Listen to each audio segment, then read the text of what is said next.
Football খেলাকে কেন্দ্র করে বচসা নাবালকদের মধ্যে তারপর 6 ব্যক্তিকে ধারালো অস্ত্র দিয়ে কোপানোর অভিযোগ। খুদেদের খেলার দ্বন্দ্বে রক্তাক্ত সংঘর্ষ, একই পরিবারের 6 জনকে কোপানোর অভিযোগ। রবিবার রাতে ঘটনাটি ঘটেছে ভাঙড়ের চন্দনেশ্বর থানার মলি মুকুন্দি গ্রামে। খেলার সময় হারান মোল্লার পরিবারের ছেলে ও লায়েব মোল্লার পরিবারের ছেলের মধ্যে বিবাদ বাধে। দ্বন্দ্ব মেটাতে গেলে লায়েব মোল্লার পরিবারের লোকজন ধারালো অস্ত্র দিয়ে হারান মোল্লার পরিবারের উপর চড়া হয়। নাবালক সহ 6 জনকে বেধড়ক মারধর ও কোপানো হয়। আহতদের মধ্যে একজন নাবালকের অবস্থা খুবই গুরুতর। আহতদের প্রথমে নলমুড়ি হাসপাতালে ভর্তি করা হয়, পরে আশঙ্কাজনক অবস্থায় নাবালক সহ একজনকে কলকাতার চিত্তরঞ্জন হাসপাতালে স্থানান্তর করা হয়।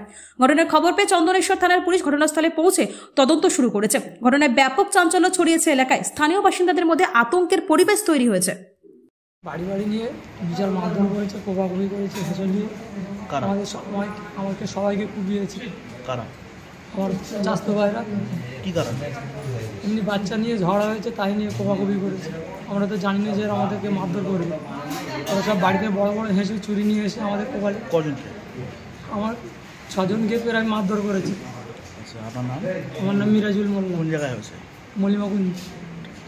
কি হয়েছে?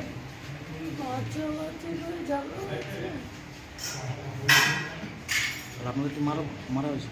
কি দিয়ে মেরেছে?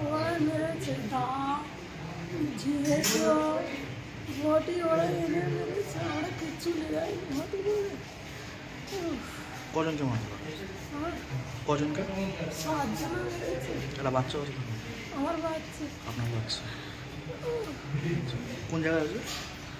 মনে আপনার নাম? হয়